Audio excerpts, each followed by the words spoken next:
Starting the show with my microphone working would probably be a good idea. So just before we start, guys, I have some announcements to make. YouTube is changing their terms of service on December 10th. I know everybody has heard about this, which is basically saying that they have every right to delete your Google account and your YouTube account if you are not commercially viable. I wasn't necessarily worried on Sunday when I talked about it, but thinking it over and having it explained a little bit more through some other means does have me kind of thinking that something may happen. I don't think anything will happen, but there's always a chance. So I have two other options from this, and that is basically Twitch and BitChute. Both of those are in the description down below. You can find the Twitch under Cyberdemon Gaming, and then the BitChute is under Help for the Guildless. So if you guys want to follow me on those two, that's awesome. I would really appreciate it. If you don't want to, that's fine too. Hopefully after December 10th, I will still have a channel, and things will not be all fuckered. But with that being said, guys, let's get on with the show, shall we? Greetings, ladies and gentlemen, and welcome to MSNBC, my snarky news broadcasting channel. All of the news, none of the pants. My name, of course, is Antoine the Great, and I have been joined by my two gorgeous co-hosts, Wren from Relations and Shitlords Anonymous. Hi, guys. As well as Ishtar from her own Twitch streams, as well as playing characters on Cyberdemon Gaming. When did that happen? Things happen. Mostly because you begged me. I had nothing to do with it. Well, that's true. You were kind of sitting in the corner crying a little bit. Sarah wasn't far behind you. Matt begged me. And by beg, I mean he grabbed me by the hair in the best possible way and said, "You're going to do this and you'll get spanked." And I said, "Okay," and did it. Didn't need to know about that part of it. What you two freaks do in your own time is up to you. Hey, you asked how I ended up doing voices there. That's how I ended up doing voices there. Just because you were sitting in the corner crying over what he made you do, not my problem. I was not crying. You were completely whimpering. What did Matt make Antoine do? Made him do a couple of characters in the KFC dating game. He is playing a character called Van Van. Aww. Hey, to be fair, his name is Van Van the Man. Yeah, see, he's double man. And he's got a pompadour cut in the shape of a star. And apparently really amazing glutes. Anyway, this is the show that has all the news not fit to print, and I can guarantee at least one of my co-hosts is not wearing pants. I'll let you figure out which one. So, before we get too far into the weeds, since we already have, let's say hello to the chat, shall we, ladies? No. Too bad. Now, I posted up that this was going to be airing early this morning, and Ben decided to be first 12 hours ago. So I don't think he was waiting here the entire 12 hours, but if he was, that is some dedication. So how's it going, Ben? Zar is here. He was apparently second. Ray is here. Vess' husband says I get to listen to it live again, so welcome back, Vess. Mitzi is here, and she's very upset that she wasn't first. Let's see, who else do we have in the chat? She needs to be putting in the same kind of dedication that people put in on Black Friday. Sitting out in the cold with a chair and a sleeping bag to be first in line. See, this is why I like Cyber Monday better. You sit in pajamas, early ass in the morning with coffee in front of your computer. Right? That's how you shop. Steve is also here, so hello, Steve. Tom is here and says, I desperately encourage you to try DLive.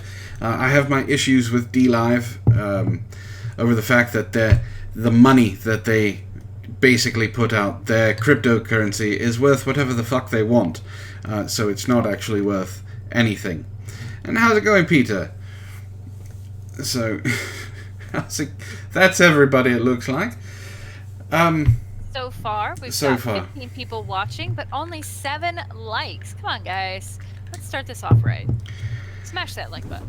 Well, unfortunately, with that announcement that was made earlier, apparently long-form shows with not that many viewers, even if they're dedicated or not, are not something that YouTube likes. I say fuck YouTube in that instance. I have dedicated fans that enjoy these shows, and I want them to be able to watch them. That's where Twitch is going to start really doing better. Oh, yeah. Twitch is going to go, come here, I'll take care of you. Twitch is going to go, okay, as long as you dress appropriately and you may monitor your chat a little bit, come over here. We have cookies. We have a nice welcoming party for you. I honestly am really happy on Twitch. I have had nothing but good experiences. I know some people have had bad experiences, but that's to be expected. It's a huge platform. Yeah. And there are people who get the joy of going around and just trying to cause trouble for people, but, you know, again, you get that everywhere. So, Ben's, how's it going, James? And then Nick's radio is here as well. Hello, Nick. Nice to see you. First time here, I think. Ben C says, read more cringy fan fiction. That will increase your sub count. It's not about sub count, believe it or not. They want... Yeah, they want views. They want advertiser-friendly content. I basically got a message today on both of my accounts, the new version of their live streaming, you know, their new whatever it is that I always click out of because it's horrible. But basically saying, you need to let us know if your stuff is, you know, geared towards kids.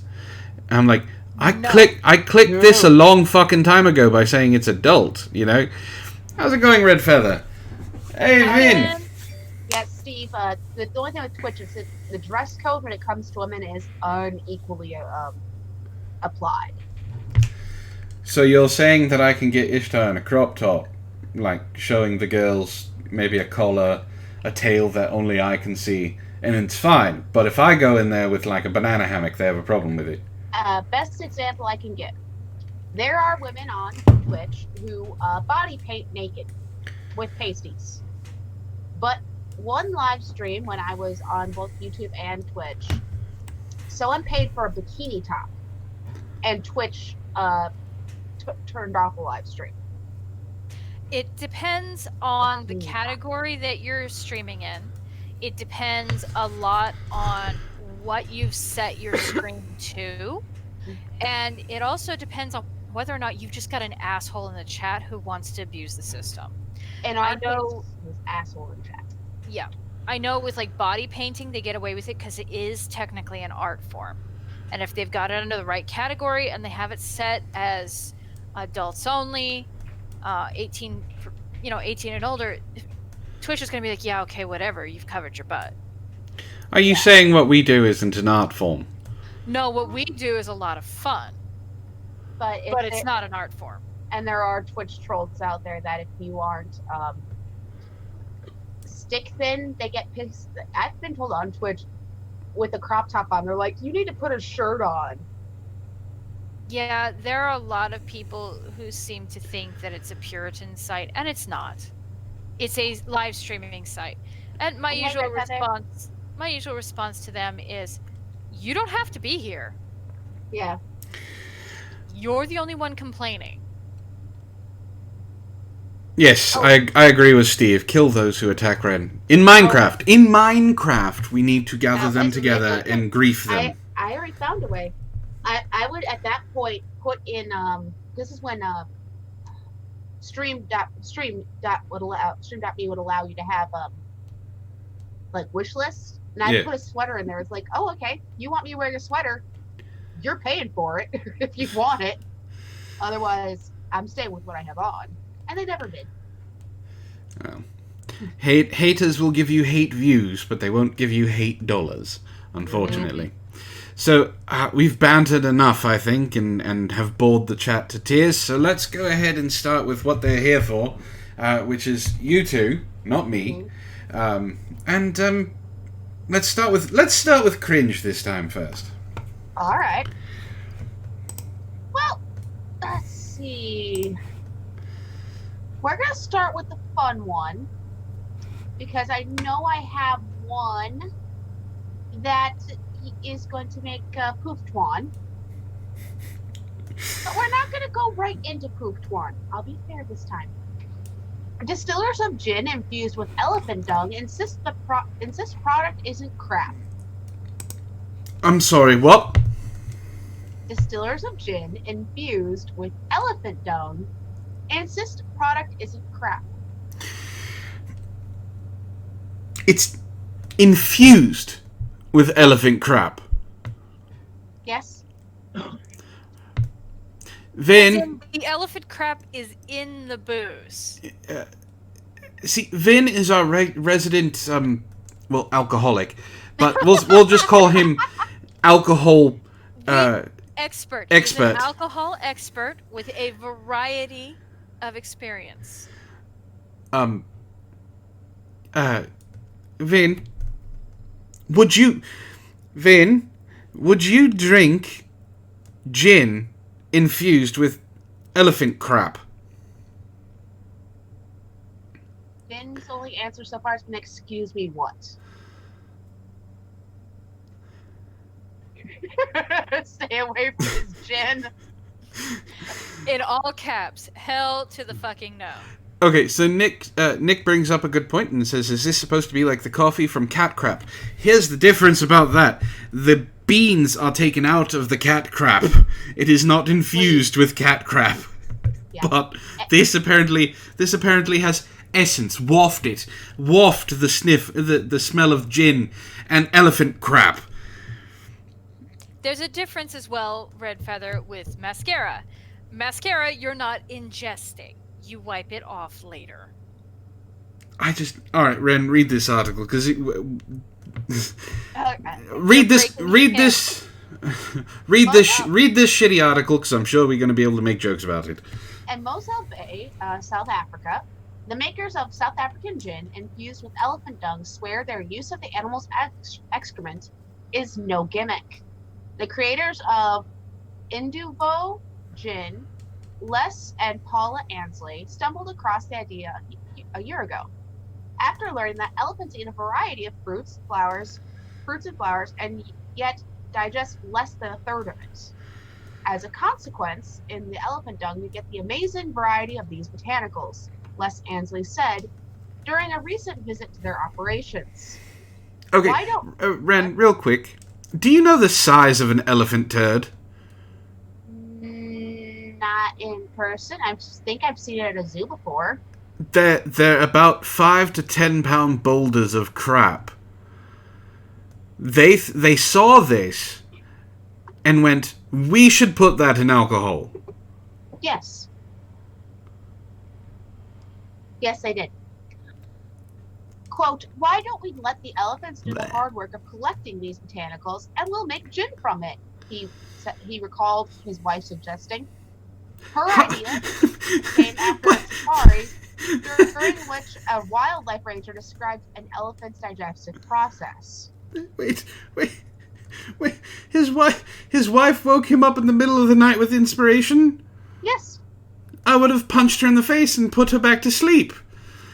Because that is the dumbest idea to wake anyone up with. Honey, I know our gin isn't really selling, but let's make it sell even worse by putting animal poop in it. Oh no, this is actually going to sell better. Because you have to think about something. It's rare and not common. So you're going to get all the rich people, the wealthy wannabes, so on and so forth. So they're going, yes, my gin is specially infused with elephant crap. They're going to slap an expensive price tag on it. No one's going to care that it tastes like shit. Because I've also been told from people who know wine that the worst tasting wine is usually the expensive shit. Yeah. And the best tasting wine, most of the professional wine people... They drink the pasta. Yeah. Sommeliers are more likely to, in their personal time, drink box wine than they are. It tastes better. Ray says, rolling down the street, smoking Indo, sipping on gin and juice, laid back with my mind on my money, and oh my god, what the fuck is this? Yeah. Look, Steve just said what I was going to bring up. They're going to get tapeworms and shit like that. They can afford to have that taken care of, and they will. Ugh. But I will say this: chances are, the distillery goes through a very extensive process to refine it and make sure that it's clean, so on and so forth. Ish. It just sounds disgusting to Ishtar. anybody who's not what. You ate chocolate buttholes. Yes, I did. I remember how hard it was to get you to eat a chocolate butthole. Are you saying that you'd be okay with drinking this? No, because I don't like gin. Yeah. I'm just saying that chances are the distillery has covered their asses and made sure that that is not going to make them sick, so as to not get sued by the rich people with very expensive lawyers. Keep going. Weeks later, he said his wife woke him up in the middle of the night with an inspiration. Okay, I said sleepily, let's give it a bash. Let's see how it works out. The first batch of elephant dung came by mail from the park where they had taken the safari. Well. Then the couple, both scientists, puzzled for a while before working out the gin-making process. What? Now they collect the dung themselves using their bare hands. No! Why? No! They describe the gin's flavor as lovely, wooded, and almost spicy, earthy, and one that changes subtly with each season and location. Ew!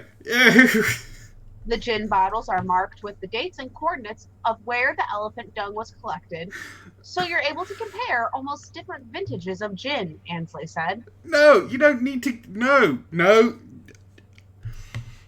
I have so much to say, but I can't say it because the only thing that comes out of my mouth is no.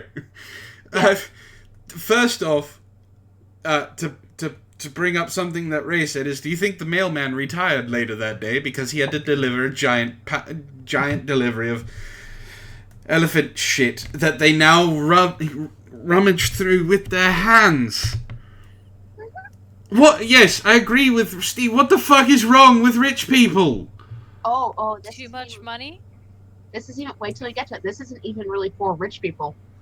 About 5 sizable bags of dung are collected for a batch of about 3,000 to 4,000 bottles of gin. The droppings are dried and crumbled, then washed to remove dirt and sand. Eventually, the only remains of fruit, flowers, leaves, and bark eaten by the elephant are left behind. Along with the bacteria that is inside those things that came from the elephant's butthole. Chances are, by that point, if they spend that much time cleaning all the stuff, it's actually probably sterilized. You gonna eat it? No, I'm just saying. Don't say that. Don't give them credit if it's not something that you wouldn't eat because it's so sterilized and clean. I can give them credit. It's what any responsible food purveyor would do. This is correct. These botanicals are sanitized and dried, again, placed in an airing cupboard. Think like a spice cupboard, Ansley said. No. Eventually, the remains are infused in the gin. The couple are not above testing the gin on friends before examining its provenance. Even with an explanation in advance, they get raised eyebrows. The initial reaction of most people is, what? There's no way. But most people are very keen to actually taste it. Oh, sure they are. Sure they are. Once people hear about the elephant's digestive process, it becomes clear to them and they accept it very well.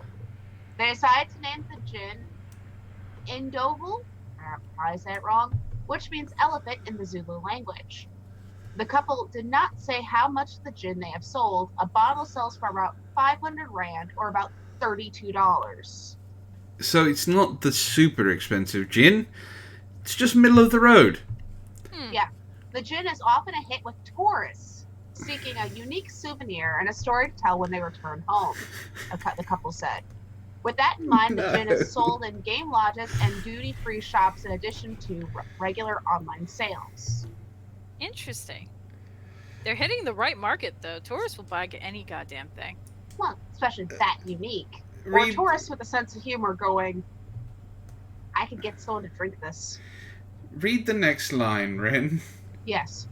Quote, I even touched the elephant dung, and being close to the animals are very majestic, said one South African visitor, Elizabeth Hemken. So having a piece of them actually feels quite good. An export of the African experience, I would say. That's not... No! You hippie... You stupid hippie son of a bitch! You are drinking poop-infused gin and made to believe that it's going to be bringing the animal with you and you're going to be closer to... You are a moron. I hope next time you're close to an elephant you get sat on and then you find out where the shit really comes from. The last line. After a sip, another guest, Jade Vandenhorst, weighed in. Interesting. Very tasty. Very nice. I didn't expect to be able to drink a gin smoothly. Do you wonder if it's a bit nutty? Yeah. Who wants to go to South Africa? That's where this is, right? South Africa? Yes. Who wants to go to fucking South Africa and come back with a story? But Wren, I love you, darling. If you came back to me and said, we went to South Africa, I'd be like, that's really interesting. You're white. Were you okay? And, you know, you tell me, well, I'm here, so finally, yeah, it must be. And you go, I drank elephant dung-infused gin. We can't be friends anymore. Oh, stop it. You would still be friends with her because you missed the tentacle bath time. You're not fooling anybody. Oh, man, what Ray brings up a good point. How can it be a duty-free shop if it sells elephant craft gin?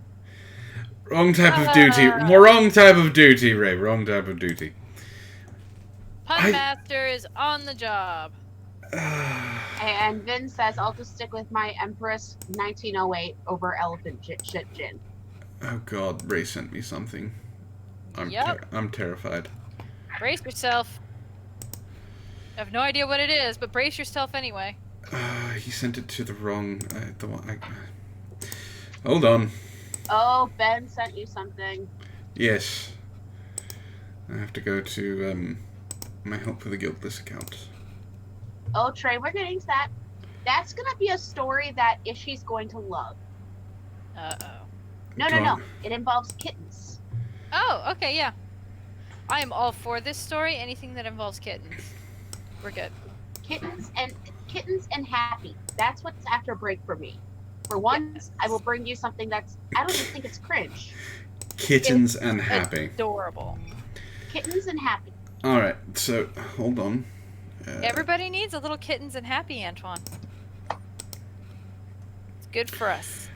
Well, since I've been called poofed one more than a few times, I don't think I need kittens or happy. I don't know. You kind of get happy when I start poofing your Twan. Alright, so apparently Whiskey Saga, exploring the wonderful world of whiskey. Nordic whiskey number 170. Flokik Icelandic Young Malt Sheep Dung Smoked Reserve.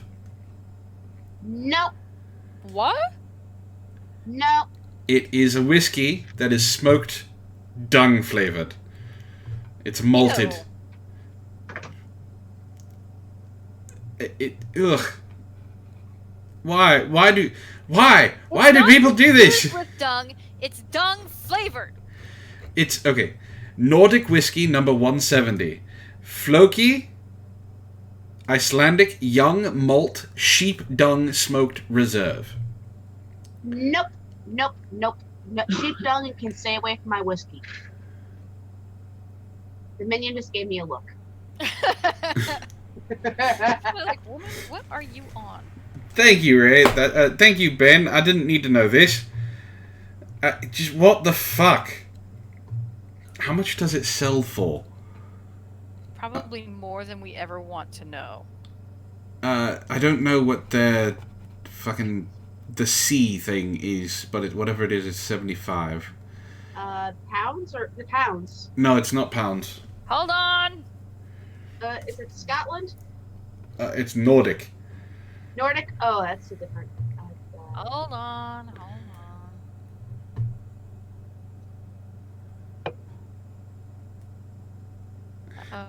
How's it going, Trey? Trey says, why does its name sound like one of those Wish.com items with weird as fuck listing names? It does. I believe that's called a krone, a Norwegian krone. Yes. Okay. Okay, so it's 75 krone. Kronen. Kronen. No, Krone. krone. Okay, whatever. That. What? God damn it, Ray. Ray! 75 krone is about $8 in America. So that's cheap as shit. Literally. Alright, so Ben wants me to read the description.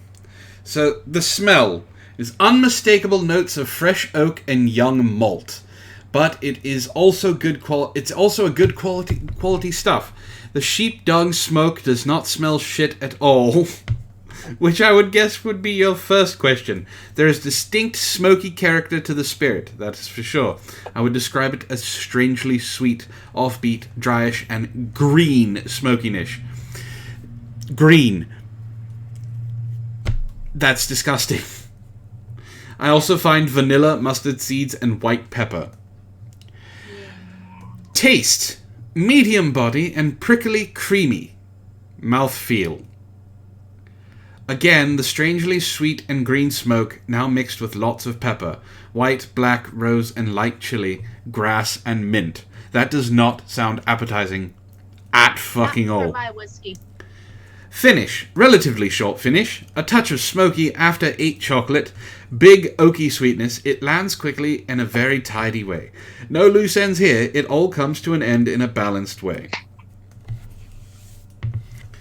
Nick's Is radio that brings just up a me, good. or did that sound more pretentious than it needed to? It does, especially for $8. Like, and Nick's radio brings up a good point. $8, you buy it and give it to the person you don't like. That's a good point. Very good point. All right, let's put that crap article in our rear view and move on to something next. Something science-ish.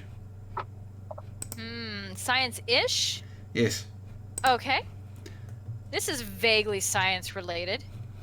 Real inspiration for Dracula was actually a priest from Devon. Hold on. Spooky stuff was last week. You said science-ish. All right.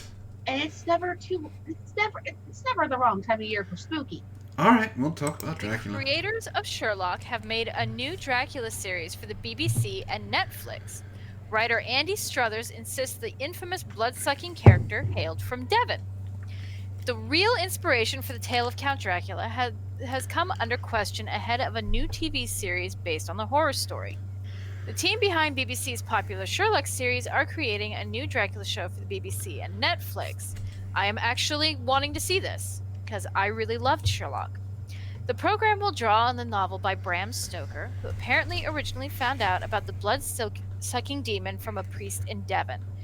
Writer Andy Struthers insists that rather than Vlad the Impaler, Mr. Stoker took his inspiration for the famous virgin-killing vampire from the clergyman. Andy's book, Dracula Incarnate, Unearthing the Definitive Dracula, says the gothic character is actually based on the works of Sabine Baring-Gould from Exeter, who would have much preferred drinking cider to blood. He claims Stoker created the character Dracula after reading Baring-Gould's Lycanthropy, the study of werewolves, and a vampire story called Marjorie of Quether. Keither? Thank you, Mitzi. He adds that it also explains why in the famous 1897 text solicitor Jonathan Harker leaves from Exeter's Cathedral Close to make his perilous journey to Transylvania. The author claims Stoker included the reference as a secret thank you to Baring-Gould, an acknowledgement that he was inspired by him. Andy, 49 from Warrington, Cheshire, says, The Book of Werewolves and the Vampire Tale provided Stoker with elements of his story and virtually everything he needed for the creation of his vampire count, possibly including the voice of his vampire, which was female. Stoker was fond of tipping his hat to friends and acquaintances who had either helped him in researching his novel or perhaps even inspired the characters within its pages.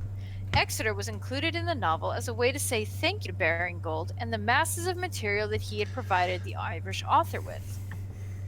Mr. Struthers added, "People will be surprised and sometimes shocked by my findings, as most of what they now hold true will be proven to be false. It's a bit like finding out who Father Christmas really is. His findings will be revealed at the World Dracula Congress in front of Dracula author Bram Stoker's descendants in Dublin." I'm gonna pass. On what? On the Dracula story. You don't want to watch the show? No, Why not? It's because Dracula. And it was written by the people who did Sherlock. Sherlock was an amazing show. I have heard some things I don't want in the show. Get used to it. That's most TV shows and stuff nowadays. You have to learn to look past it and see if the rest of the show is decent. Yep. You are going to watch at least one episode with me. Oh, am I? Yeah, you are. I think she's already decided you're going to watch an episode with her, and good luck with that. I was going to make Matt sit down and watch it with me, but now I'm going to make you do it. You know what? Since we're talking about Dracula and creepy things, I have a quick article, and then I'll move on to... I think I have 2 quick articles. Yes, so I'll do 2 quick ones. Mm-hmm. One that's pretty funny, and the other one, well, it has to do with... It still has to do with the same subject matter of girlfriends. In his case, a wife. Alright, so... Like I said, it's kind of spooky. Kind of going in with the supernatural. Florida man arrested. A shocker, right? He was arrested. Blames Haitian girlfriend for putting voodoo on him. Okay. Like I said, this is short. I'll bite. Donkey for Thursday, November 7th goes to 36-year-old Florida man Rodney Jermaine Joyner for getting arrested in connection to a robbery at Florida State University, which also involved a stabbing. Also a stabbing. Also a stabbing. Stabbing's just a nice little thing on top. And I didn't have to ask for a middle name. They're not fucking up with the process. Oh, that's good. According to the victim of the robbery, Rodney kept going in and out of his criminal behavior, freaking out when he told the mugger that his mother had passed away and that he was bleeding. Well, according to Rodney, the reason why he was tweaking is because he believes a Haitian girl he is currently seeing placed a voodoo curse on him. What did he do? I don't know. The victim of the stabbing and robbery spoke about getting robbed, revealing that Rodney went in and out of his criminal behavior when the victim told him that he was bleeding and that his mother passed away three weeks ago. Now, while all this sounds weird, according to Rodney, he is... And it stops there. Well... He is what? It just says he is. He is fine? Grieving? I don't know. Drugged. Do you want me to play the thing? No. Alright. No, because now we can have a drinking game. Or a question and answer game. What do you guys think he is? Steve Fernandez says bleeding from the anus. Well... We don't know! It didn't finish, unless we want to listen to the video. No. It was from iHeart. It was from iHeartRadio, and I'm sure they're trying to plug whatever show it is that it was on. Probably. All right. So, if you know you're about to get caught cheating, what's probably the one thing you shouldn't do? Cheat? Yeah. Lie? That's besides the point. I said if you're about to get caught... Have the girl in your house? Close? Leave evidence. Well, usually after you're done, someone has evidence somewhere. Alright. What you shouldn't do is this. Florida man driving 90 in a 55 zone needed to get home in a hurry because he was cheating on his wife. Speeding doesn't help. It doesn't. You always go to the most extreme whenever I ask this question. Well, of course. Why would we not? Think of this way, Antoine. Why do you think shows like Wives with Knives is a thing? There's a show called Wives with Knives? Yes. Yes. I need this in my life. Investigation Discovery has it, and 90% of the stories are cheap. Well, you can also see it on Hulu. So if you have Hulu, it's on Hulu is the other option for it. I have Hulu. But Hi, Brianna. Sleep tight. Sweet dreams. Will you let Wren finish?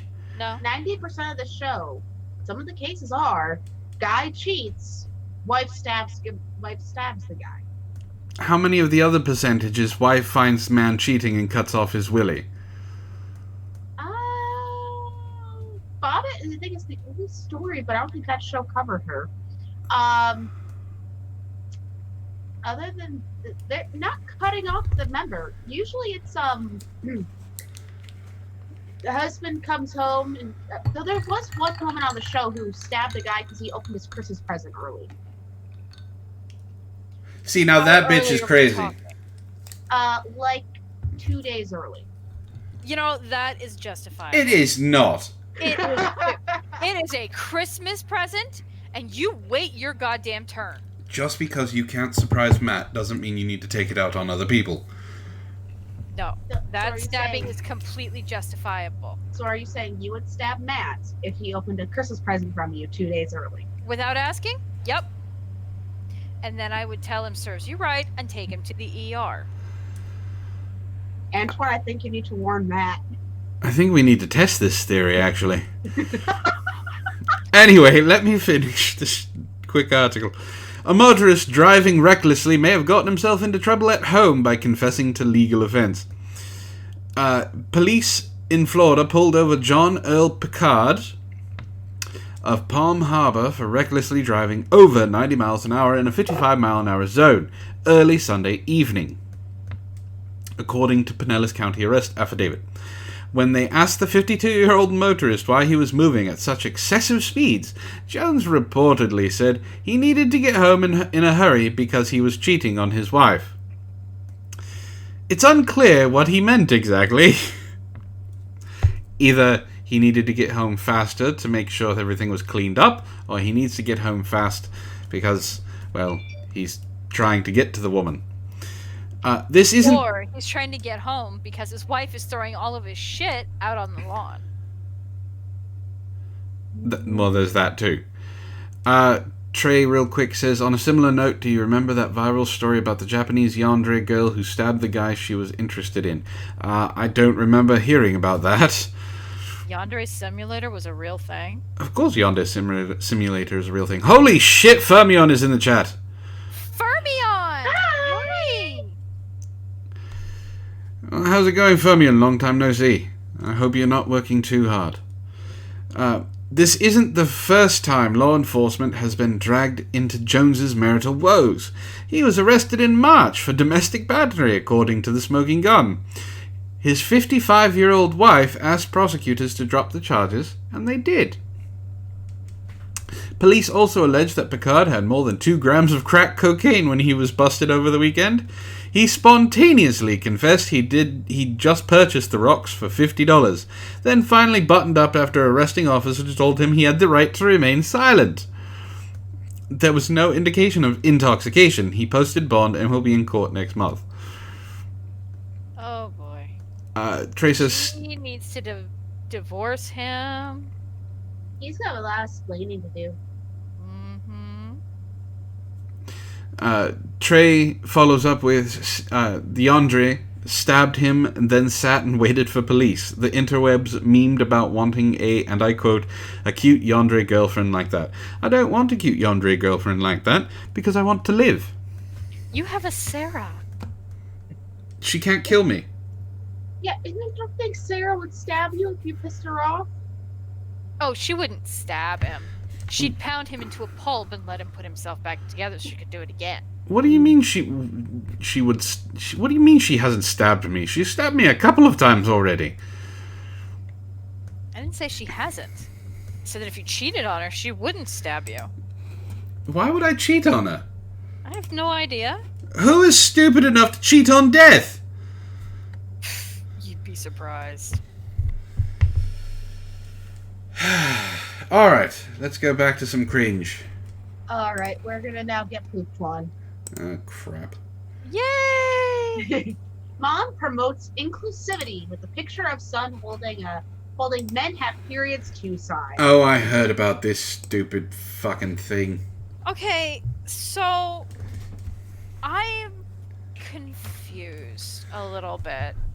Because every time I hear about this, my first thought is, no, men don't get periods. Trans men, as in female to male, get periods. Technically, no. Or could get periods. They can, but that's only if there's someone like, I don't know, someone pretending to be trans, just wanting to dress up in men's clothing, but not really wanting to go full ball. You also, for a short while, do have those who are in the middle of getting surgeries who need time to heal. Well, that's different. Stuff and might, for a short while, still be getting. Well, that's what I was going to say. It's the ones who are going through the full transition and want to do that. They take testosterone, which actually stops periods. So they don't. It's very rare for someone who is serious about transitioning and not just being a trans trender will get a period. So men don't get periods. That's just the thought that goes through my head every single time I hear about this. Is unless you're you're female to male, that doesn't happen. I don't want Red Feather. I didn't need that in my head. A mom's post has gone viral after she shared a photo of her son holding a sign saying, "Men have periods too," in order to promote inclusivity. Millie Baraska has amassed thousands of followers on Instagram through her posts that promote self-love, body acceptance, and mental health awareness. And her latest post features her son, Eli. See, Millie, this is what Wren knows is going to get me upset. Go on. I'll wait till you get to the line just above the picture. Millie, who lives in Hull, explains in her caption why she made the post. She said, quote, "Some men have periods. Some non-binary people have periods. Some women have periods." Alright. Here's the thing. Do you see the smile on that boy's face? He has no clue what He he's holding up. He has no fucking clue what he's doing. He is just trying to please his mother. And she has him holding this sign that says some men have periods too. If I can get it, so can you. This is a young boy who has no idea what the fuck a period is, let alone if he doesn't even understand what boys and girls are. Okay, we can talk about James Younger, the 6-year-old, the 7-year-old. Mm-hmm. Yeah. After there was a video that came out just recently of him and his older brother, and both of them said, "You know what? We like being boys." And do you want to know what the mother did because she no longer has that child to parade around as a trans 6-year-old? She tried to get the judge thrown off the bench to redo what he said. She wanted him to step down because she can no longer have full control over James's transition. Mm-hmm. It's stuff like this that does not need to happen. These children do not know what the fuck is going on. They just want to please their parents. So Or fit in. Or not even fit in. They just want to please their parents. If the person is, he's what, 4? He looks 4, 5. He has no idea what the fuck he's saying. He has no idea what this picture is going to follow him with. 10 years down the line, someone is going to find him and say, aren't you that kid that held up that sign? Do you still believe that? You don't believe that? Well, why don't you believe that now? Why did you believe it then? We've seen it over and over and over again. It doesn't matter what fucking happened in the past. It's held to the same standards of today. So if he doesn't believe that men can still have periods when he gets old enough to understand what they are, and he gets taught biology by an actual biology teacher, and not some fucking SJW who thinks that anyone can change their sex no matter what it is, he's going to be held to this. Mm-hmm. And if he says no, men can't have periods, that if cancelled culture is going to continue because for some reason we don't burn down social media, he's going to get shit for it. And he's not going to understand why. Quote, Eli has been told about periods since he saw blood in my pants a couple years ago. Side note, this woman apparently no longer has them. And, quote, I no longer have them now. And TBH, it is the shit. It is the shit when it's seen as the ultimate feminine superpower because I'm still a woman. So, blah. Quote, I didn't use the language of women and have periods because it's not entirely inclusive. It doesn't have to be inclusive. What is this bullshit with inclusivity? Why does everyone have to be included in something? Why? What's the big thing going around on Twitter right now? Women being drawn by men. Where are their organs? How about shut the fuck up and read the goddamn comic?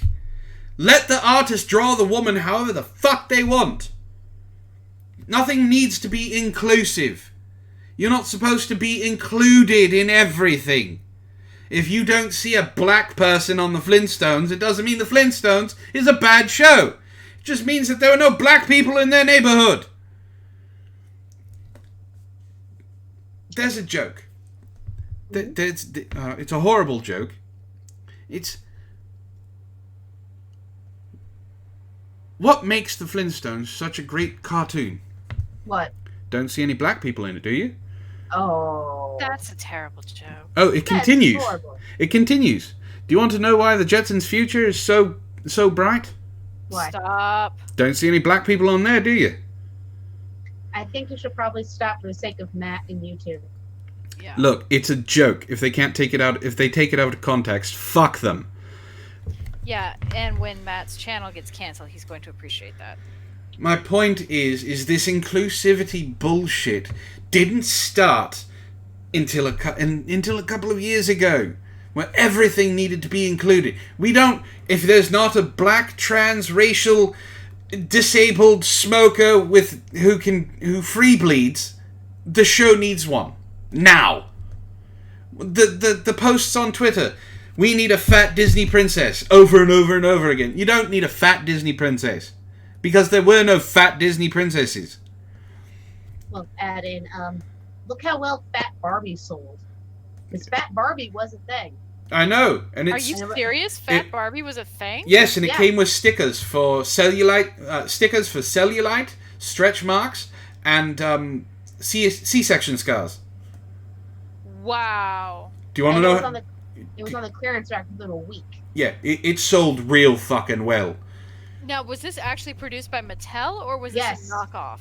Mattel made a line of Barbies that were more inclusive. So they were different body types. So there was shorter, thinner Barbie. Take the Kelly sister doll and change the hair. Yeah. There was taller Barbie that was a little more flat-chested. Okay, whatever. There was short, curvy Barbie, i.e. Fat Barbie. Now they have a gender-neutral Barbie? Apparently. A what? Okay, so they're asking what does this have to do with inclusive? What does this have to do with periods? It's not necessarily the periods itself. It's the idea of having everything inclusive. She didn't want to say women only have periods because she has thousands of SJW, outrage culture, fucking progressives that would drag her over the fire and piss on her corpse. That's why she didn't want to do that. I demand this woman change her hair color It's the inclusion. That's what it has to do with all of these. The inclusion. It doesn't need to be included. On top of that, she didn't need to use her child. If she doesn't have the fucking balls to do it herself, don't do it. Apparently she has thousands of followers.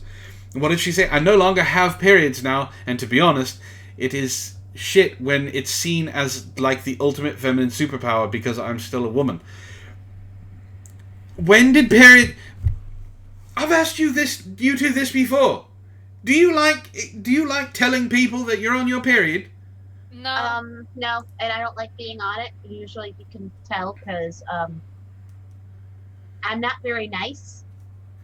Yeah, I get moody as fuck as of late. So can you two tell me when it became, I guess, uber popular to have your period represent true femininity, represents all of the power of women, and is now supposed to be celebrated to the point where you're supposed to go free bleeding everywhere to protest the pink tax.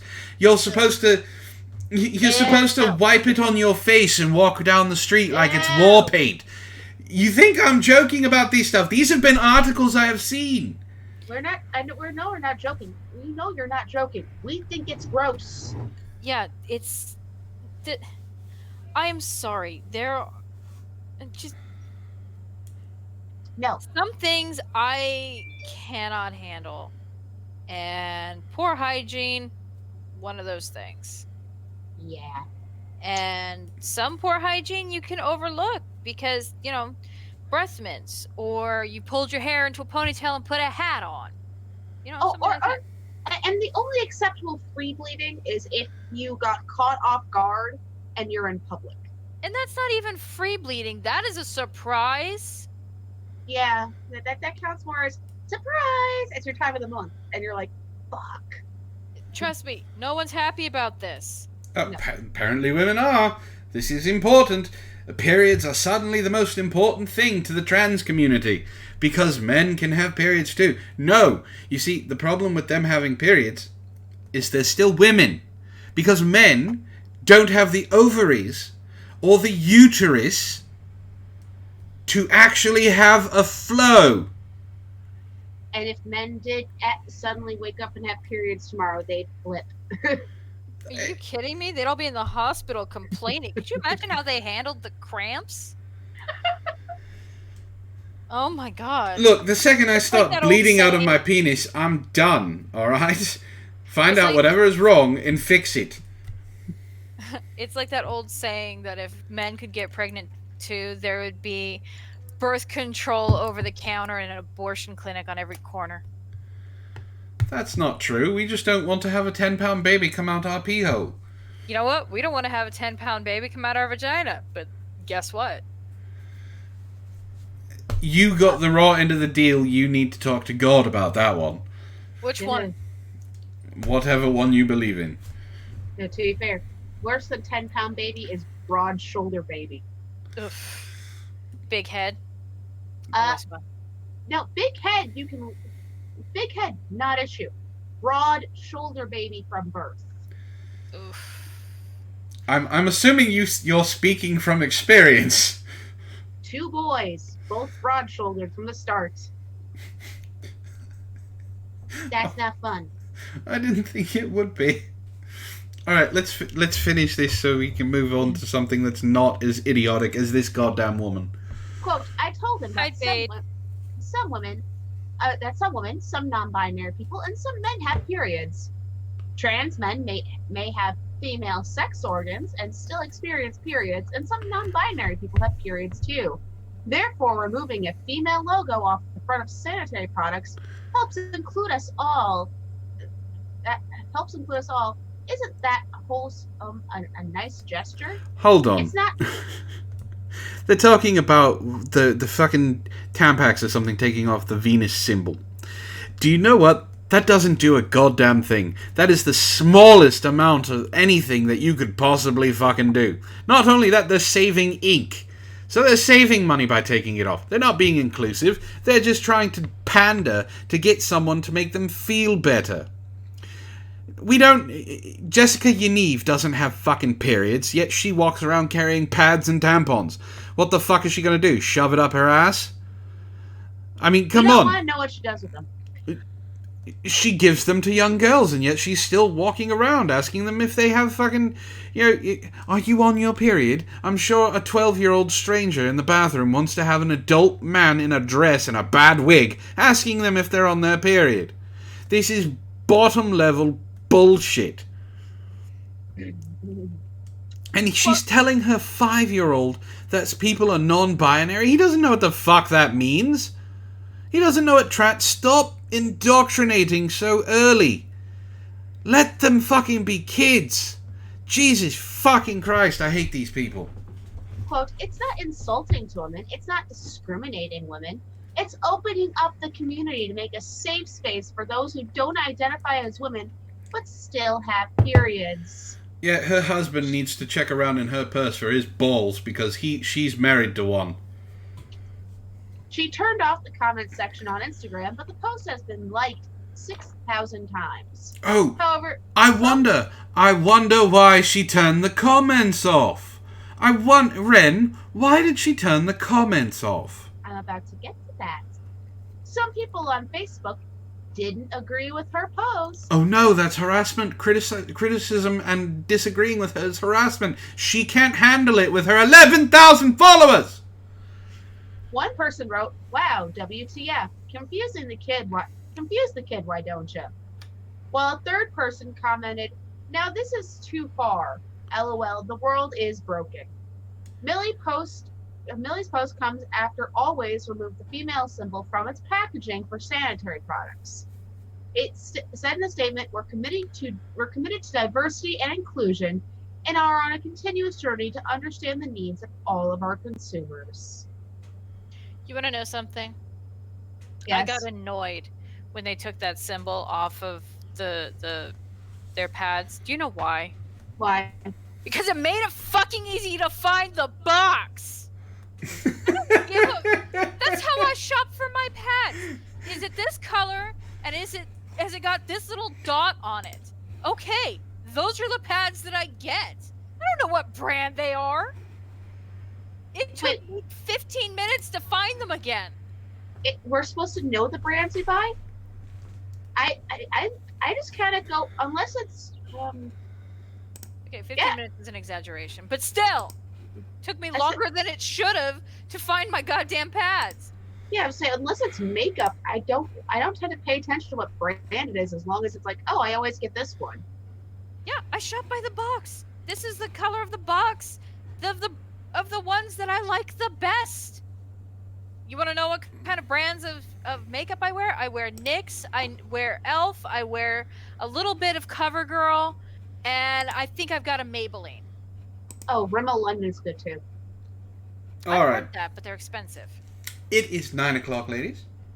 It is time for our regularly scheduled break. This is where we shill to you, the audience. It's not going to take long. You can suffer through it just a little bit. It's just a way to get people knowing what's going on. So, little Miss Stitchery. Yeah. I'm going to let you go first. You guys know who I am. I am Ishtar, also known apparently as Little Miss Stitchery. See what I'm making? It looks awesome. It's eventually going to be... All they see is Santa's crotch. Oh, well, that's pretty much what I've got stitched. So I stream twice a week on my Twitch channel, twitch.tv/ishtarjmo. Mondays and Fridays, I play a variety of games. So, come over, hang out. And every now and again, I come over here and entertain everybody, or at least pretend to. And maybe sometimes when my boyfriend gives me sad puppy eyes, I'll come and voice characters on his shows. That's me. All right, Wren, on to you. I'm Wren from Wren Relations. I live stream when work permits and gives me the time. Otherwise, you catch me here on Tuesday nights. And other than that, you can catch me usually shit posting on Twitter or just posting on Twitter in general. My links are below. If anyone wants fun stuff that makes their Twitter feed not even more not safe for work. Wren is very not safe for work and worth every moment. Go Exactly. follow her. But links are below. You can follow me on here and on here and on Twitter. And for a low price, she'll make a GIF of you bouncing. Yeah. Bouncing, shaking butt. Yeah. Oh, all right. And of course, if you're here, you know who I am. I'm Antoine the Great. I'm the star of this channel. At least that's what they want me to believe. I think my star power is slowly ranking down with the last Vox. Look, this channel has a possibility of being here after December 10th and a possibility of not being here after December 10th. So there are links in the description below for Twitch, BitChute, my Discord, and my Twitter, where you can follow me on all of the social medias there.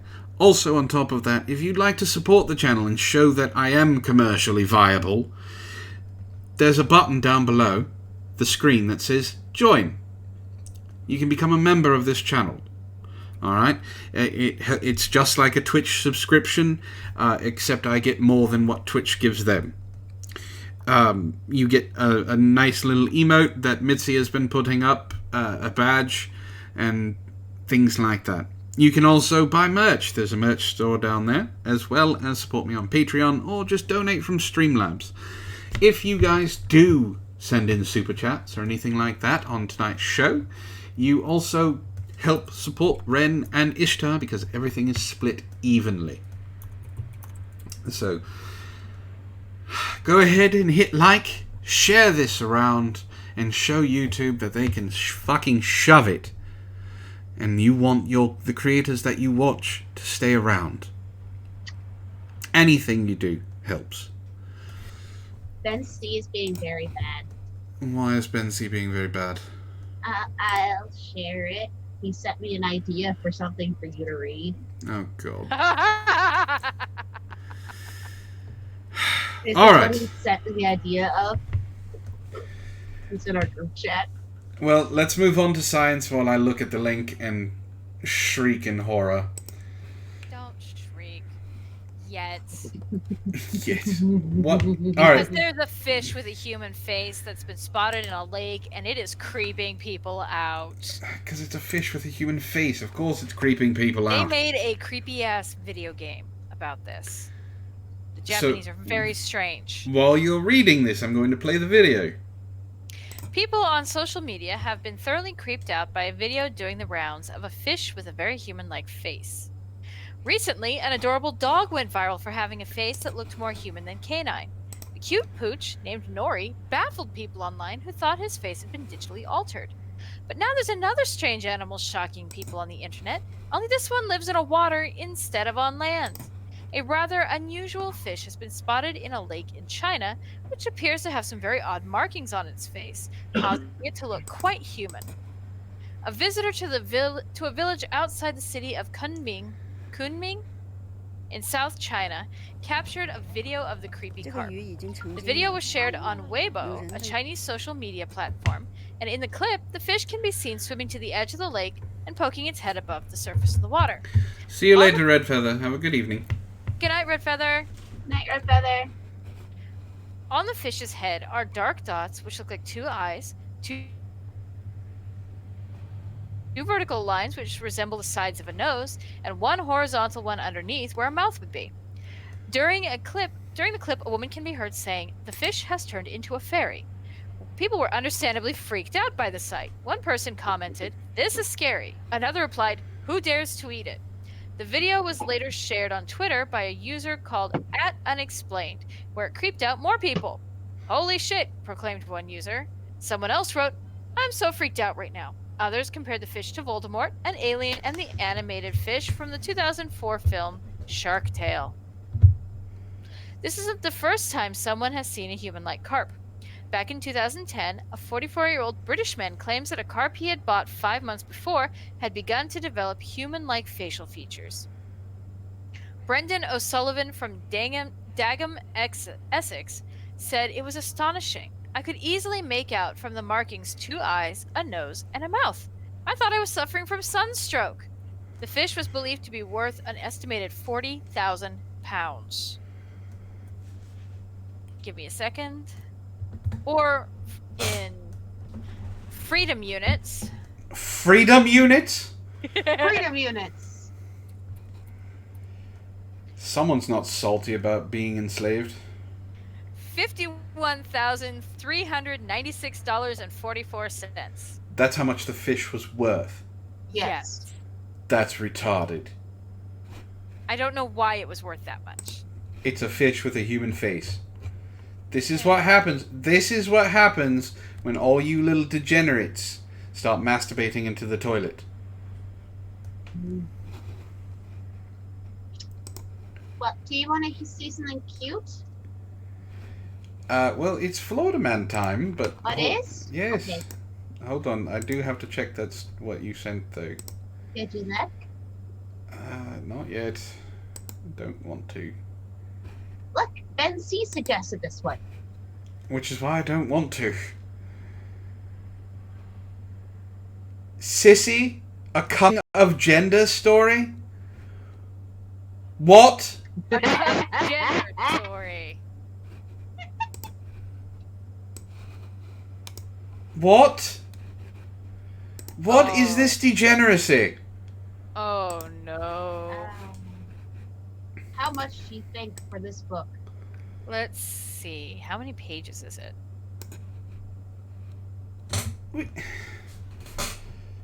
I don't know. I don't want to read this.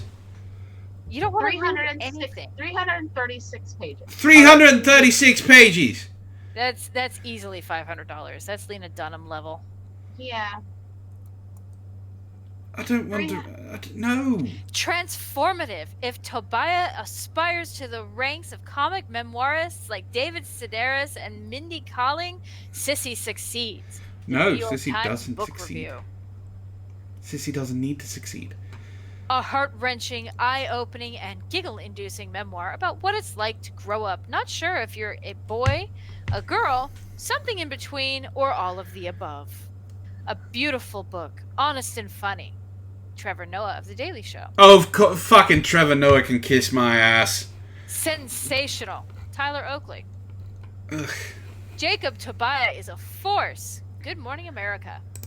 Yeah, he's a force, alright. A trans Nora Ephron, both honest and didactic. Out magazine. A rallying cry for anyone who's ever felt like they don't belong. Woman's Day. As a young child in North Carolina, Jacob Tobiah wasn't the wrong gender. They just had too much of They just had too much of the stuff. Barbies, yes. Playing with bugs, absolutely. Getting money, please. Princess dresses, you betcha.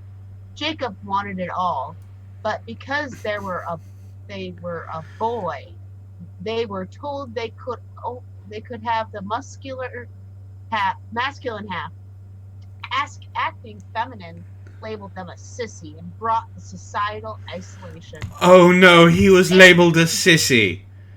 It took Jacob years to discover that being a sissy isn't something to be ashamed of.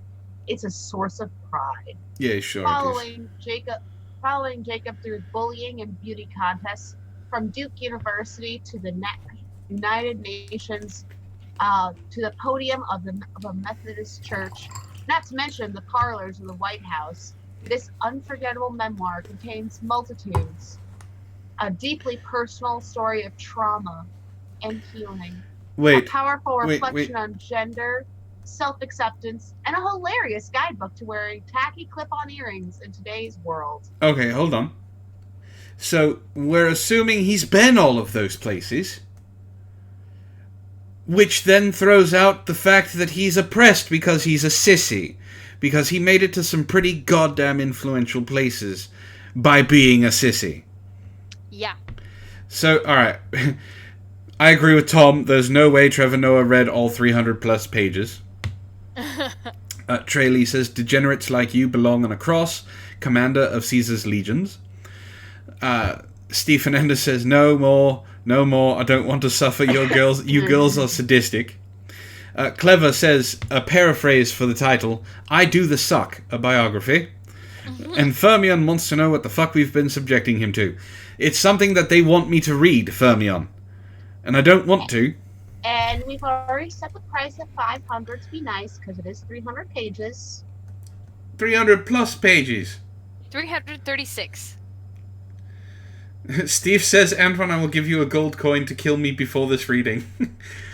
Unfortunately, that is a form of solicitation that I cannot accept. You're not that much of a whore? No, I'm not a hitman. Ah. Although I guess you could say it's more of a Dr. Kevorkian, because I would be assisting in his suicide. God damn, this stream is demonetized, no problem. Alright. I'm going to read you the most flawed man. What are you doing? Why are you screwing up? Don't screw up. I'm not doing anything right now. Why am I being accused of screwing I'm not up? talking to you. Oh. How's it going, Sparky? Florida man steals a Jeep, crashes, gets naked, steals the deputy's car, then dies. There's a lot to unpack there. That Sparky. is the most Florida man-esque title I could find. Bye, Fermion. See you later, Fermion. So, would you like to know how all this happened?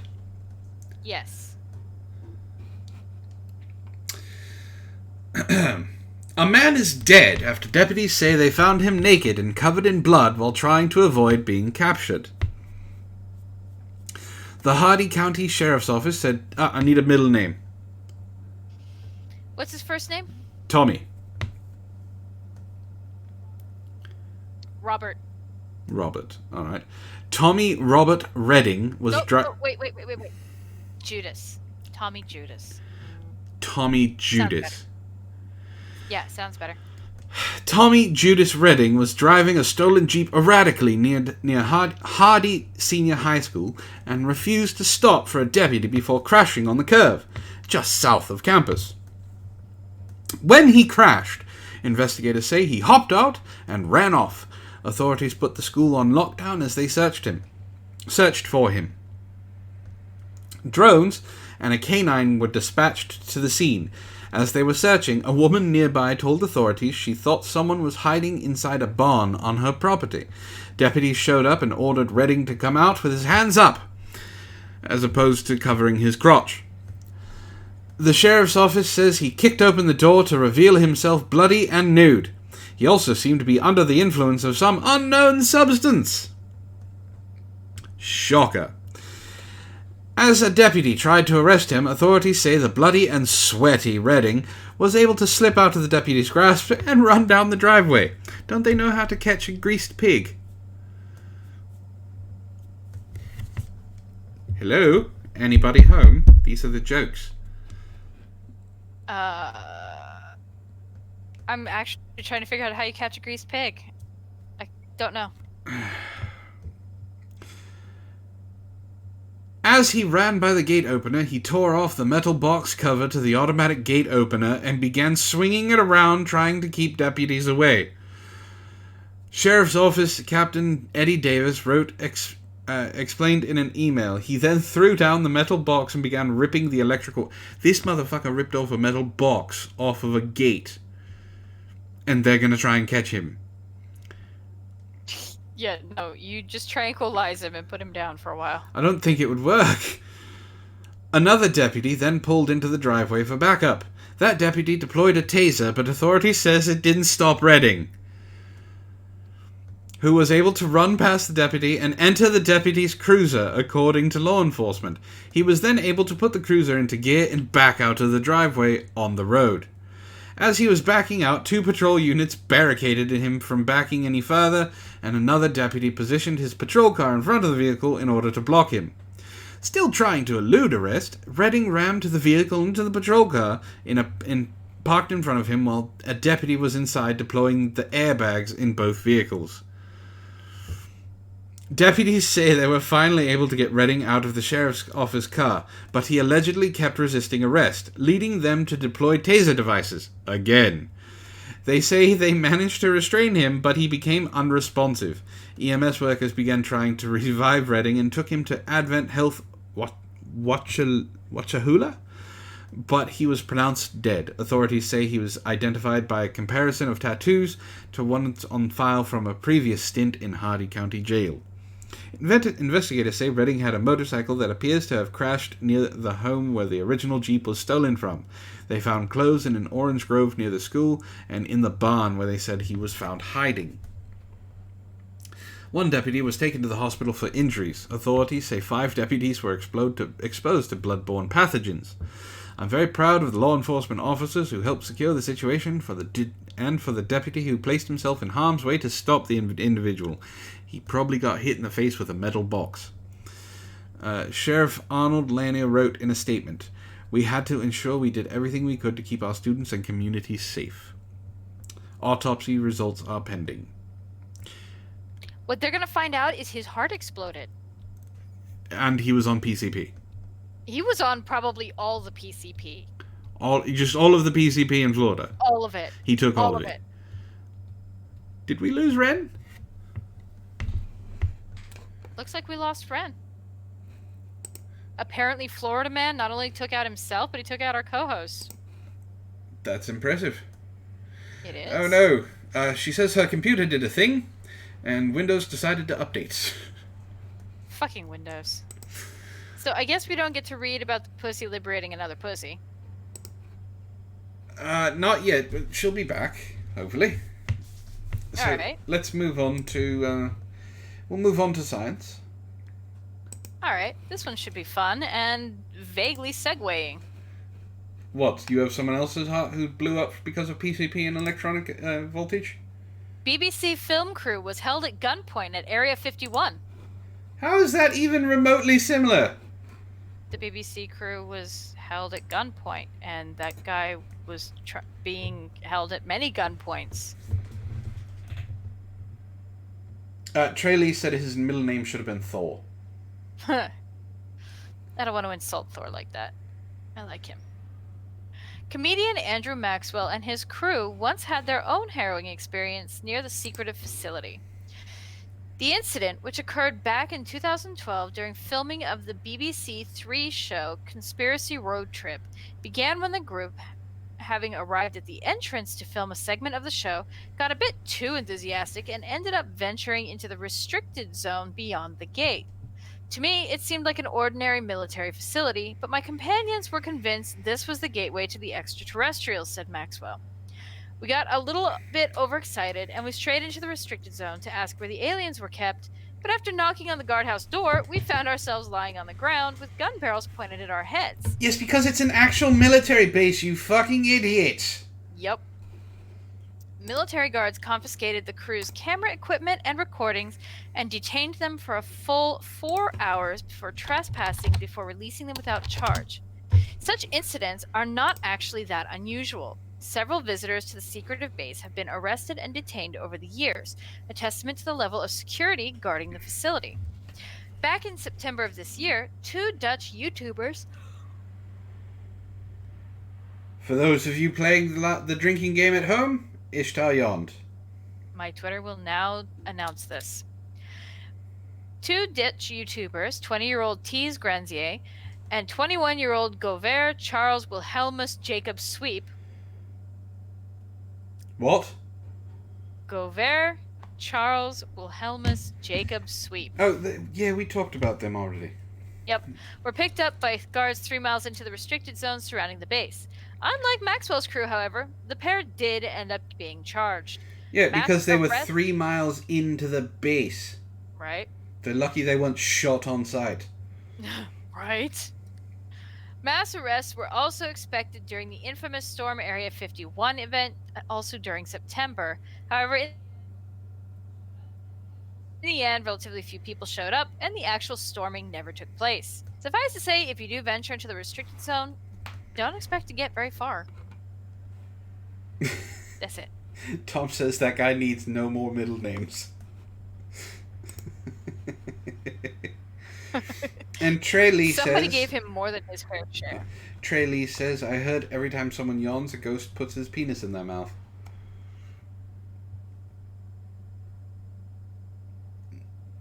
That is a very pathetic ghost, then, because I never feel anything.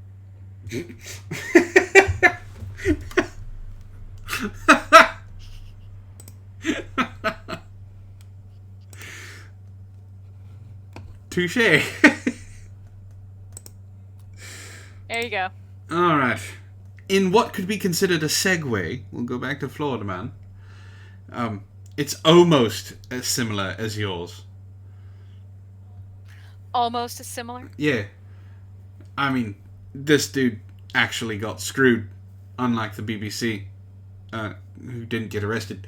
Florida Man has screwdriver surgically removed from his rectum.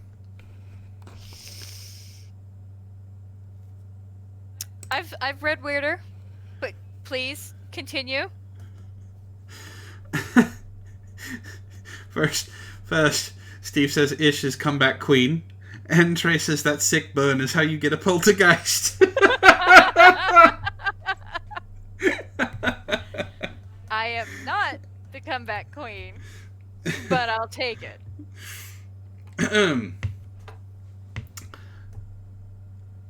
I don't... we'll find out if it's a Phillips head or a standard. A Florida man's mysterious abdominal pain was the least of his doctor's concern after they discovered an 8-inch screwdriver in his rectum. I mean, rectum damn near killed him. Boo head.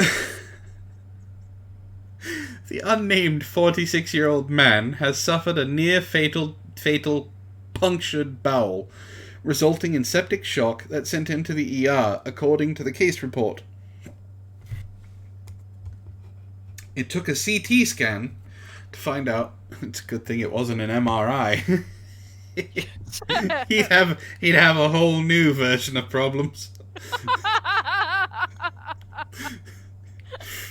It took a CT scan to find out what was responsible for his symptoms, including pain through his abdomen and pelvis.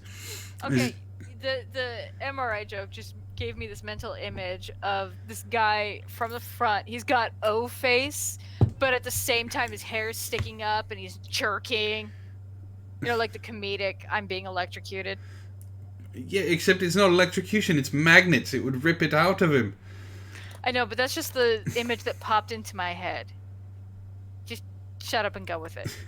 Trey says, sir, that is not how you ingest a screwdriver. It's made with vodka and orange juice. Sake is also good. His doctors, through his abdomen and pelvis, his doctors from the Kendall Regional Medical Center in Miami wrote, sepsis has decayed part of the man's buttocks, which had to be removed to eliminate the source of the infection. Gives a new meaning to the term flat as a board. Hey, he has a flat butt. He could probably get a butt implant. It's possible. His medical records showed a history of mental illness, including... Really? I'm shocked! Including schizophrenia and bipolar disorder. Oh, God. Maybe it was one of those magnetized screwdrivers. Maybe. So it would fix the polarity.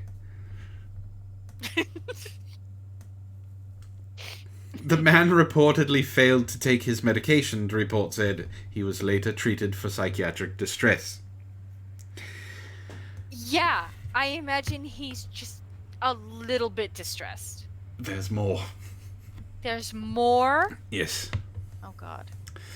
After x-rays revealed the foreign object, the man was immediately administered antibiotics and rushed into the operating room where doctors attempted to remove the screwdriver without surgery. Basically, they just shoved a hand up his ass. But hardened human waste made retrieval impossible. Ew. Hey, look, if they got it all out, they could give it to the people in the gin story. They could make a new flavor. Ew. So surgeons were forced to cut into the man's abdominal cavity. They discovered the metal tip had perforated his large intestine and dug itself into the buttock muscle. Oh, good Lord. With his rectum disabled, I never thought I would ever say that ever. Yeah, So- this show really does give you a whole list of things that you're like, never pictured myself saying that. Surgery was performed to direct waste into a bag outside of his body, though doctors said in the report that an ostomy reversal had been scheduled. At 2 weeks follow-up, the patient was doing well, the authors, led by Dr. Youssef Shabhan, wrote. The patient recovered and was discharged from behavioral health for inpatient treatment of his psychiatric disorders. The study added that there have been at least 2 previously documented cases of screwdrivers discovered in the colon, one of which led to death. Look, if you want to screw yourself, this is not the way to do it.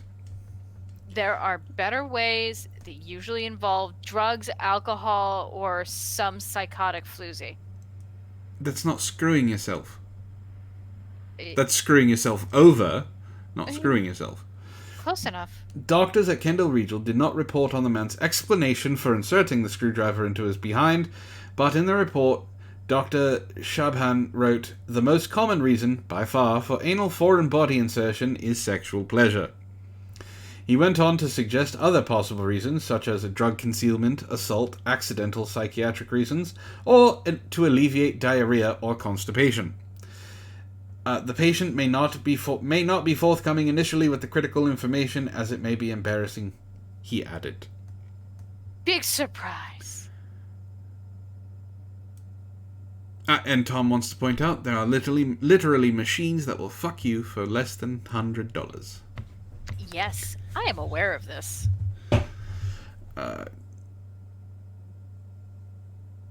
Trey says, wait, I remember a lewd hentai manga about people where their poo is so hard they can't push it out anymore. How is that lewd? I don't know, someone with a scat fetish? Ew. Yes, I'm judging. No, I don't care. All right, She's back! Wren! I'm back. You missed the screwdriver story. Apparently I did. And, yeah, Windows decided that was the perfect time to update. So it just... I love Windows so much sometimes. Ray asks about the last article. Do you think he tried to reset himself to factory settings? Maybe. Well, did you want to bleach our brains and give us a palate cleanser after reading about what happened with that man? Yes. Just give me a second for the article to now load. There you go. It's loaded up. Shelter cat goes viral for liberating fellow inmates again and again and again.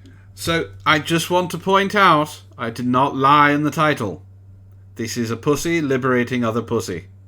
Yes, it is. So, if you were thinking something sexual, that's on you. Well, Yes. you did use lewd language. You use very lewd language, but I can't fit pussycat twice in the title. yes. And it's not clickbaity enough. No, it's not. A 6-year-old shelter cat named Quilty, yes, Quilty, is the internet's latest animal star after he kept breaking his fellow felines out of their enclosures. Staff at the Friends for Life Animal Rescue, an adoption organization, and they will.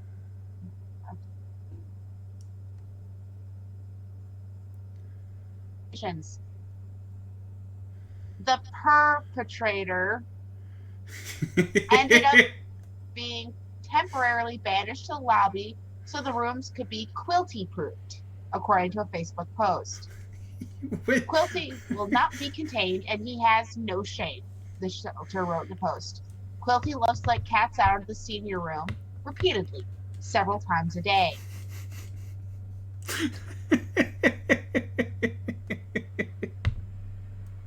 That's actually really cute. This cat's a genius. They have to Quilty proof the damn room because he's so good at getting people out. Yes. That's Quilty pretty didn't. funny. Quilty didn't pick up his jailbreaking skills at the facility, however. He used to let his dog sibling in the house at his old home. Let out the dog sibling at the old house at his old home.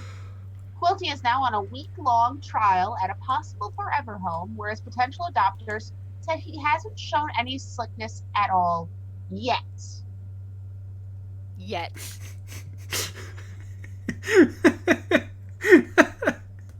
And they're trying to shame him on Instagram. Really, bro? Really? Oh, pet shaming is a thing. No, I think it's the shaming about the fact that he's not trying any, escape things at the home. So You did it with us. Why aren't you doing it here? yeah. I think that's great. It makes it it's a feel good story after dealing with the screwdriver. Yep. I will never look at vodka and orange juice the same way again. Maybe Windows was trying to save me. That's not fair. Why does Windows like you more than anyone else? Yeah. I don't know. I was actually more annoyed because we were in the middle of teasing him about the book, and I still don't know. Because we were in the middle of that conversation, and then Windows decided, fuck you, you're updating. I had nothing to do with that. I'm just assuring you now. I had nothing to do with your systems going haywire at all. Whatever you say, Cyberboy. Alright, let's give Wren, since we both done two, let's give Wren another shot at cringe. Alright. Man gets really stoned after drinking McDonald's sweet tea. What? Are you saying the man can't handle sugar? No. You'll see. In Hilton Head, South Carolina, a South Carolina man who went to McDonald's for a sweet tea said he received a little extra herbal substance on the side. The Long Island Packet reports Parrish Brown went to the McDonald's on Hilton's Head Island and asked for a sweet tea with light ice and extra lemon. Brown now believes extra lemon was code for marijuana, since he found 3 bags of weed in his cup. Damn! He said, that was a cheap... That's cheap! Because what, a large tea right now at McDonald's is $1? You got 3 bags of pot for $1. steeping in his tea, too.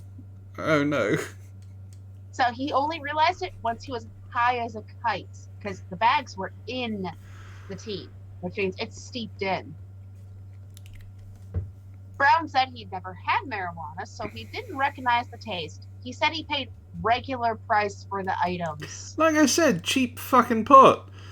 What do you get? Some nasty old skunk weed someone was just trying to flush away.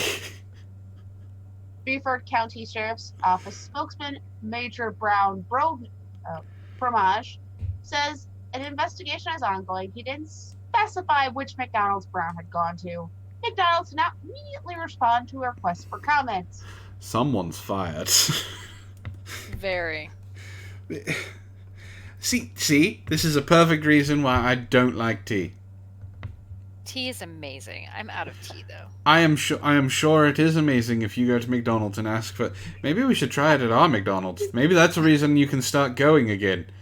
Extra lemon. Extra lemon, light ice, and suddenly Ishtar is on highway to heaven.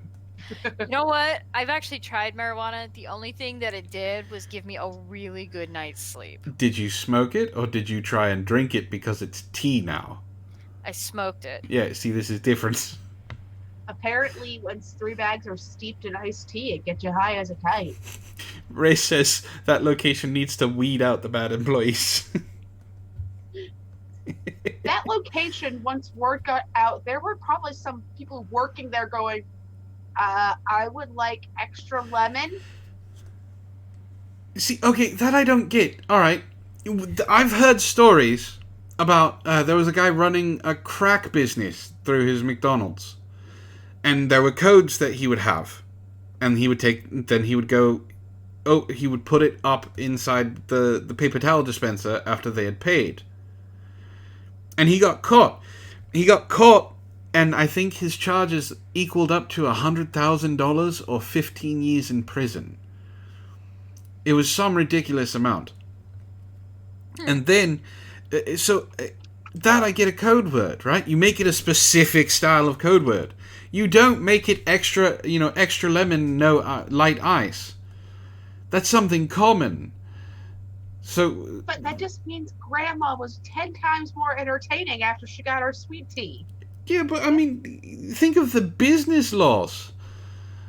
What happens when it's the wrong person and he doesn't get his pot back?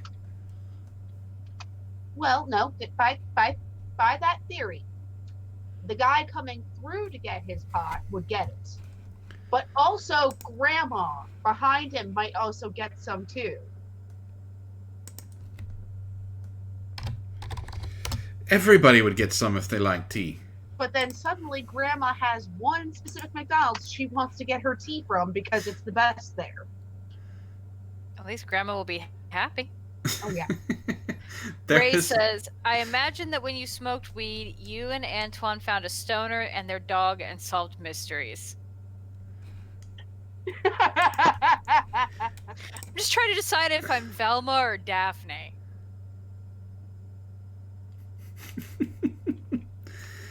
Well, I guess that would depend on who I am.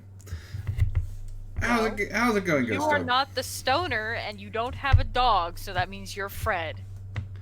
So, would that make you Daphne? Either Daphne or Velma. Well, no, Velma's more Velma, while still cute as Daphne, is the sciencey one. Yeah. There is a meme that Trey has graced us with. I saw that. I'm going in the to Discord. Yeah, I'm going to get it and bring it up because it's actually one that's not going to get my shit shut down.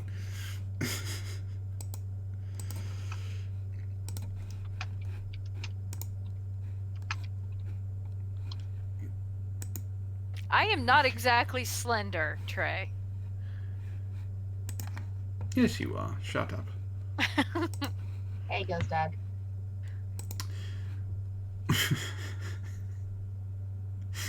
Hi, Ghost Dog. How's it going? Should make this the new thumbnail. Oh, I got sent a fanfic for you. Oh no. No. No. No, no. Let me check it out first. Oh. It's Harry Potter and the Adult Adventure series. Ugh. I'll link it over to you. Alright, do we want to go with science or Florida Man? I'm gonna go with nap. So, Florida Man it is. Alright, this, I think Sorry, it is... my energy's starting to die. Yeah. This is a short one. Then we can go through one more rotation and that'll be it. Okay. So, it's a little late because it was published on November 3rd and it's part of Halloween type things. If you're running from a haunted house, what's one thing you should remember to grab? Your car keys? Your wallet?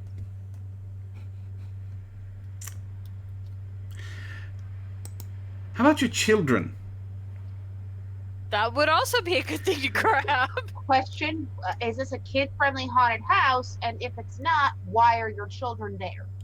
Florida man accused of leaving child scared and alone in haunted house for hours.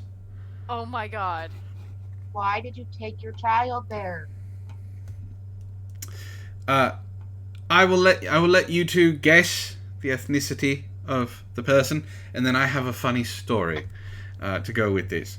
A Florida man was arrested after he allegedly left a child alone and scared in a haunted house on Halloween. I'm gonna say it's probably some basic white bitch Karen. I'm actually gonna look. Black guy? So Ghost Dog and Wren say black, Ishtar says Karen, Steve says Cuban, Hispanic to be specific. Charles, I need a middle name.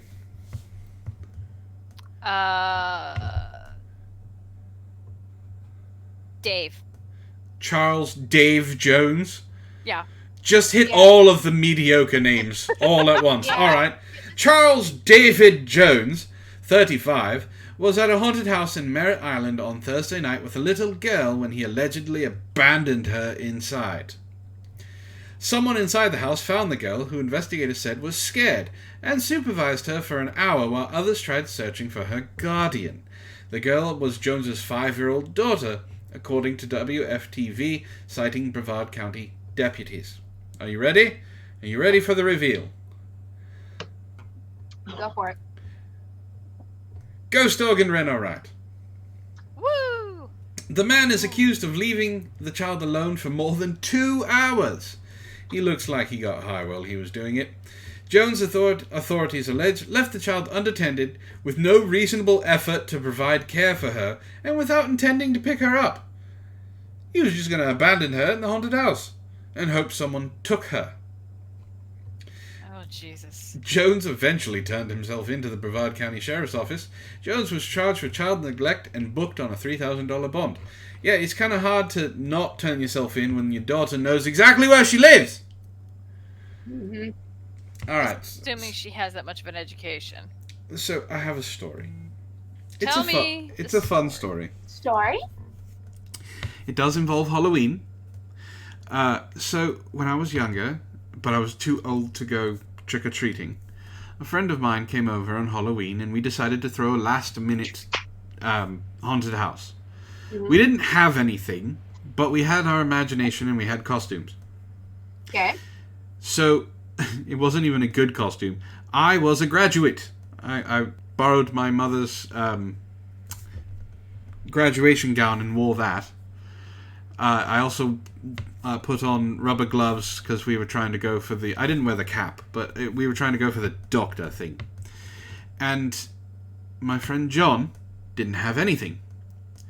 So we had concocted a plan. We were going to tell a story. And we were going to lead them into... I had a garage set off the side. It was a second door that was by the front door. We would lead them into that. Now the story... I'm sure most of you know what The Shining is. Yes. Okay. Yeah. The story was that the father did not die. In fact, I had caught him. And I had him locked up in my garage in hopes of finding authorities. But I also had left the candy in there. Now, I can get them the candy, but we had to be very quiet. Now, we had this motion-controlled demon head. Mm-hmm. And if you hit something in front of it, it would trigger and it would laugh. Now, I never knew where John was going to be, but he would just kind of rise up from anywhere. And what would trigger that is I would accidentally hit the washer or dryer and set off the demon head. So I'm setting that up so you know what I was doing. Okay. One of my neighbors, who was an elderly black man, had brought his 4 children to go trick-or-treating. The elderly black man came in first, as I was telling the story. I don't know where my friend John found a hatchet, but he did. So when I'm done telling the story, I'm starting to grab their candy, and I accidentally hit, quote-unquote, accidentally, hit the washing machine to set off the demon head. Mm-hmm. And John rises up, eyes wide, slow as fucking can be, like horror movie, and holding the hatchet. The father yelled out, "Oh shit!" and then climbed over his 4 children to book it out of the garage. Well, of course he did. The children did not stay, they followed suit. And I have a giant bowl of Halloween candy going, "Hold on, you need your candy! Come back!" Needless to say, we were the talk of the neighborhood for the next couple weeks. Believe it or not, they came back after about halfway. They saw us doing something. I don't remember what we were doing outside, but they came and talked to us and asked if we were going to do a haunted house the next year. And we said, we have some ideas, and it's probably going to be a full-blown haunted house. So we became quite popular on that street. We did a haunted house for 4 years. Nice. I think we made a girl pee herself. Why do you think that? Okay, so this was the last year we did it. Do you guys know? Oh God, what was it called? It was an old board game called Atmosphere. It was a sequel to a game called Nightmare, and it was one of those VHS games where you play on the board, but it's also something to do with the television. No. Okay, it was really obscure, and my dad is the one that found it. So I set that up in my bed in my bedroom window as loud as we could fucking crank it. But there was also setup. So we had a remote-controlled skull that would fly towards the people. We had an entire... It went from the front yard all the way around the backyard to the other side of the house. Oh, Ray says he has Atmosphere. Wow. It was fun. But so they would come up. The host, which was me, which was the Grim Reaper, would open a curtain for them to go in. Now, before I learned this from Not Scary Farm, I was behind the curtain, and if I saw little kids, I would do a jump. I wouldn't do a jump scare, so they knew that the people knew that it was going to be kids coming through. Now we had Tales from the Crypts theme song playing through, blasting on speakers. So there was all this fun stuff we had, and I'll go through the scares. But if it was teenagers, I had a tin can, halfway full of nickels, and it was taped. So as they would come up, I'd slam this thing as hard as I could into the wall, and it makes this god-awful noise. Doing this, I had people not willing to even come through the sheet, because they saw me in scary mask and everything like that, and just the loud noise scared them. So you go through this, you go up the walkway, you take a right, and my mother's ex-boyfriend was watching on a closed circuit camera and would hit the button, and a flying skull would shoot at them. If they dodge that, they go past two windows that have the screens out. They can't tell that the screen's out because it's dark. I was never sure who was there and when they decided to do it, but they would just reach out with one hand. And it was like a gloved hand or something like that. I think we had a Freddy Krueger hand. And they'd reach out and they would scream. 10 feet after that, they passed basically what looked like a bush. Except my brother's best friend Sean was underneath. It was just trimmings. He was underneath with a simple claw toy. You know, like the big mouth open things. It was from Jurassic fucking Park. It was a T-Rex. He would wait until the last person passed him, and he would just go underneath by their ankles and bite the bottom of their ankle. Send them screaming into the backyard, which was now a graveyard. So we had one person dressed up like Jason Voorhees, but we also had six open graves. And we had smoke machines. Ooh. We went all out for the last year. I can tell. So we also had fake bodies, so people stuffed, clothes stuffed with newspaper and things like that. Yeah. And he would choose where he wanted to be, and it was always either he would get the first person or he'd get the last person, which would send them screaming towards the pool. Well, in front of the pool is my mother in a witch's costume, and she's the safe spot, quote unquote, because you're getting candy, so it's supposed to be over, right? Yeah. Wrong as you possibly could be. We had a pool, above ground pool, couldn't see anything in it. We had it to where it was set to where the cover was on it, and we had one of our friends dressed up as a werewolf, and he would move around it at certain times, and as soon as he heard someone next to him, he would just pop up. So it looked like the pool was covered, and then a werewolf and he would grab at them, which would send them screaming towards the back hallway, which was by my bedroom, which I had the atmosphere video playing. Now, I couldn't time it, so it was whenever the gravekeeper, whatever the fuck his name is, would decide to show up. So this happened. I feel so bad for this girl, because I was leading her out, and when they got to the witch, I would go back out to see if there was anyone coming. So I would lead them that way. Well, she got scared by the werewolf. As she was passing my room, the gatekeeper screamed at her at the top of his lungs to stop, which caused her to scream. And then we had an awning at the back gate where I had rigged up some spider webs and like ghost things that would drop down, which I would go trigger. So I did that, so imagine this girl getting scared. She was at the front, so she got me with the nickels. She got pushed ahead by her friends because of the little toy biting at their ankles. She got scared by Jason Voorhees. She was safe by my mother. Scared by the werewolf. Then the gatekeeper.